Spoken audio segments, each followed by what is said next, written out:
Og her der har vi så maven, vommen af et stykke dårvildt. Og den er meget hård. Så derfor så skal vi prøve at se, hvad den indeholder. Nu skærer vi den så op.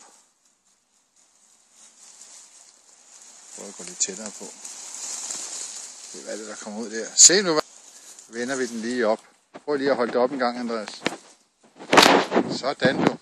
Og hvad er det så? Jamen det her, det er plastik. Plastik, ja. Maven, vommen, den er bare fuld af plastik. Gul og det er plastik. Det er det, vi tit ser. Specielt når de går ude i kanten af markerne op omkring Kagerup. Så bliver vommen fuldstændig fuld af plastik. Et bud af den vejer vel 2 kilo. Fordi den er våd. Ja. Halvanden kilo.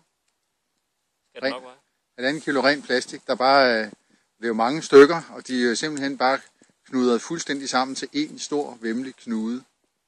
Jeg kan ikke løsne det. Nej, skal jeg prøve at gå lidt tæt på?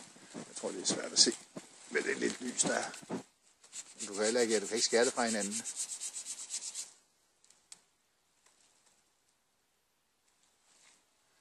Hvad er det, mon? Plastikposer, wrappet. Jeg tror meget, det er sådan noget for wrap, ikke? Det er wrap plastik. Ja. Det er